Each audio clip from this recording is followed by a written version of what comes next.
Hi friends, thanks for joining me and sister தோழி diaries today.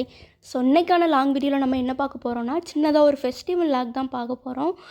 ஆரல்வாய் மொழியில் இருக்கிற தேவசகாயம் பிள்ளை மவுண்ட்டுக்கு தான் இன்றைக்கி நாங்கள் போயிருந்தோம். அந்த சர்ச்சுக்கு நாங்கள் ஃப்ரெண்ட்ஸாக சேர்ந்து தான் போயிருந்தோம். நாங்கள் போன time 10th festival, so afternoon time தான் போயிருந்தோம். ஃபெஸ்டிவல் டைம்னால் மெயின் சர்ச்சில் மாஸ் நடந்துருந்துச்சு. ஸோ அங்கே நாங்கள் போகலை. பக்கத்தில் இருக்கிற குட்டி சர்ச்சுக்கு கெபிக்கு தான் போயிருந்தோம். ஃபெஸ்டிவல் டைம்னால நான் எக்ஸ்பெக்ட் பண்ணாத அளவுக்கு நல்லாவே கூட்டம் வந்திருந்தது.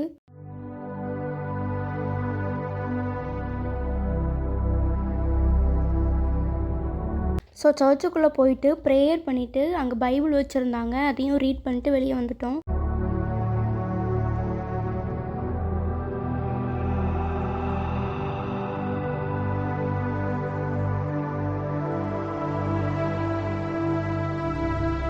வெளியே வந்ததுக்கப்புறமா மலை மேலே ஏறி சுற்றி பார்க்குறதுக்கு நிறைய இடங்கள் இருக்குது. ஃபுல்லாகவே ஸ்டெப்ஸ் ஏறி போகிற மாதிரி தான் இருக்கும். மேலே நின்று அந்த நேச்சரை பார்க்குறதுக்கு ரொம்பவே பியூட்டிஃபுல்லாக இருக்கும். தேவசகாயம் பிள்ளை ஸ்டோரியை கேட்குறதுக்கு ரொம்பவே கஷ்டமாக இருக்கும். நிறைய பாடுகள் பட்டு தான் வந்திருப்பார். அவருடைய ஸ்டோரியை கோயிலில் கல்வெட்டுக்களாக போட்டிருக்காங்க. ஃபஸ்ட்டு மன்னர்களையும் தெய்வங்களையும் கொச்சப்படுத்தினார்னு சொல்லிட்டு அவரை சிறையில் அடைச்சிருப்பாங்க. அதுக்கப்புறமா எருக்கம்பு மாலை போட்டு அவரை எருமை ஊர்வலம் கொண்டு வந்திருப்பாங்க.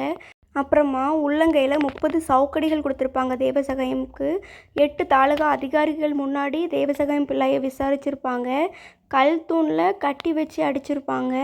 எருமையில் மறைசாட்சி தேவசகாயம் பிள்ளை அவங்கள கட்டி வச்சுருப்பாங்க. அவர் அதுலேருந்து விழுந்து எருமை அவங்கள இழுத்துட்டு போகும்.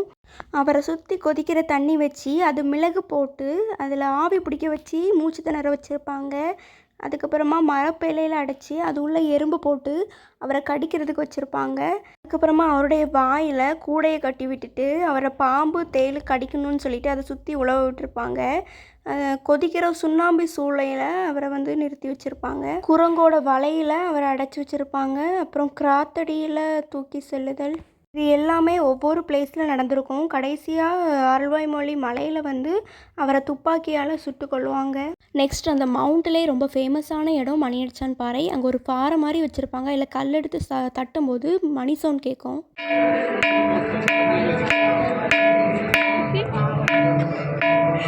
இவருடைய பெயர் நீலகண்டன் பிள்ளை. இவர் கிறிஸ்தவராக மாறினதுக்கு அப்புறம் தான் இவருடைய பெயரை தேவசகாயம் பிள்ளைன்னு மாற்றினார்.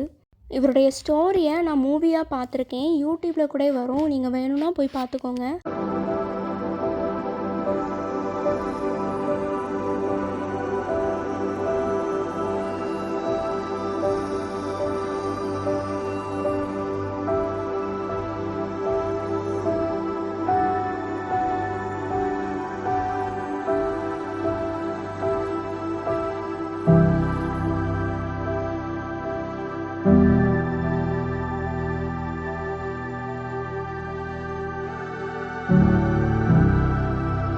இதுதான் தேவசகாயம் பிள்ளை அவங்க முழங்கால் நின்று ஜெபிச்ச இடம். அவருடைய முட்டு தடம் அதில் எப்படி பதிஞ்சிருக்குன்னு பாருங்கள்.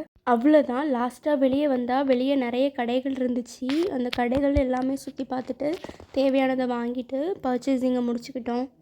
நினச்சதை விட நிறைய கடைகள் அங்கே இருந்துச்சு. எல்லாமே செப்பரேட் கடைகளும் நிறைய இருந்துச்சு. பேக் கடை, செப்பல் கடை, அந்த மாதிரியும் நிறைய கடைகள் இருந்துச்சு. பொம்மை கடைலாம் எது எடுத்தாலும் 100 ரூபாய் அந்த மாதிரி கடைகள்லாம் நிறைய இருந்தது. எங்கள் ஊர் சைடு இதை கண்ணாங்கடைன்னு சொல்லுவோம். ஆக்சசரிஸ் எல்லாமே பார்க்குறதுக்கு நல்லா இருந்துச்சு. எல்லாமே சேம் கலரில் அழகாக தொங்கிட்டு இருந்துச்சு.